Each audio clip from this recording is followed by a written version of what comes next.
বিশ্বৰ ভিতৰত তেওঁ তৃতীয় ধনী ব্যক্তি আছিল কিন্তু এক ৰাতিৰ ভিতৰত তেওঁৰ স্থান ৮ নম্বৰলৈ নামি গ'ল এয়া কেনেকৈ হ'ল আজি আমি কথা পাতিম গৌতম আদানিৰ বিষয়ে আপোনালোকে জানে যে সিদিনালৈকে গৌতম আদানি বিশ্বৰ ভিতৰত তৃতীয় সৰ্ববৃহৎ ধনী ব্যক্তি আছিল কিন্তু মাত্ৰ এক ৰাতিৰ ভিতৰত তেওঁৰ এই ৩ নম্বৰ স্থান গৈ ৮ নম্বৰ স্থান পালেগৈ এয়া কেনেকৈ হ'ল এই বিষয়ে আজিৰ ভিডিঅ'টোত আমি বিতংকৈ চৰ্চা কৰিম আচলতে ২৫ জানুৱাৰী তাৰিখে আমেৰিকাৰ এটা কোম্পানী হিন্ডেনবাৰ্গে আদানি গ্ৰুপৰ বিষয়ে এটা ৰিপৰ্ট প্ৰকাশ কৰিলে আৰু এই ৰিপৰ্টটোৰ কাৰণে গৌতম আদানি ৩ নম্বৰ স্থানৰ পৰা গৈ পালেগৈ ৮ নম্বৰ স্থানলৈ এটা কথা হ'ল এই ৰিপৰ্টটোনো কি আছিলে যাৰ বাবে গৌতম আদানি ৩ নম্বৰৰ পৰা গৈ পালেগৈ ৮ নম্বৰলৈ তাৰ বিষয়ে আমি চৰ্চা কৰিম কিন্তু তাৰ বিষয়ে চৰ্চা কৰাৰ আগতে প্ৰথমে জানি লওঁ আহক এই হিন্ডেনবাৰ্গ কোম্পানীটো হয় কি বা এই হিন্ডেনবাৰ্গ কোম্পানীটো কি কাম কৰে এই বিষয়ে প্ৰথমে আমি জানি লওঁ আহক আচলতে হিন্ডেনবাৰ্গ কোম্পানী এনেকুৱা এটা কোম্পানী যিয়ে ষ্টক মাৰ্কেটৰ ওপৰত ৰিচাৰ্চ কৰে আৰু ষ্টক মাৰ্কেটৰ ওপৰত এনালাইসিস কৰে আৰু এই কোম্পানীটো এনেদৰে ৰিচাৰ্চ আৰু এনালাইসিস কৰি জানিবলৈ চেষ্টা কৰে যে কোনো এটা কোম্পানীয়ে শ্বেয়াৰ মাৰ্কেটৰ দ্বাৰা নিজৰ একাউণ্টৰ মেনেজমেণ্টত গাফিলতি কৰিছে নেকি বা ষ্টক বা শ্বেয়াৰৰ ক্ষেত্ৰত মিছলিডিং কৰিছে নেকি সেই সকলোবোৰ তেওঁলোকে এনালাইসিস কৰি চাই অথবা এই শ্বেয়াৰ মাৰ্কেটৰ বজাৰখনত নিজৰ কোম্পানীৰ ফাইদাৰ কাৰণে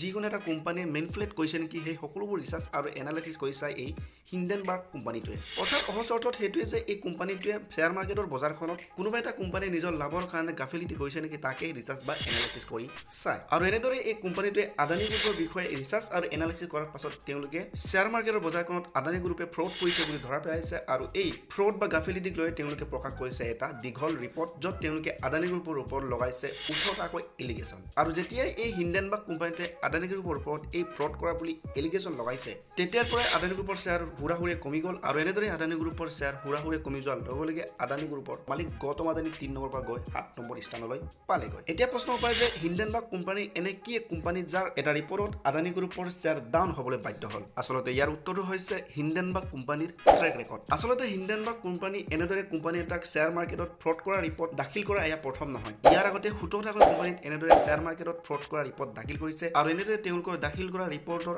80% শুদ্ধ প্ৰমাণিত হৈছে গতিকে এইদৰে তেওঁলোকৰ ট্ৰেক ৰেকৰ্ড ভাল কাৰণে এতিয়া আদানি গ্ৰুপক লৈ কৰা এই ৰিপৰ্টটো দাখিল হোৱাৰ লগে লগে এই ৰিপৰ্টটো প্ৰকাশ পোৱাৰ লগে লগে মানুহবোৰে ট্ৰাষ্টত লৈছে আৰু এনেদৰে ট্ৰাষ্টত লোৱাৰ লগে লগে আদানি গ্ৰুপৰ শ্বেয়াৰ অটোমেটিকলি কমিবলৈ আৰম্ভ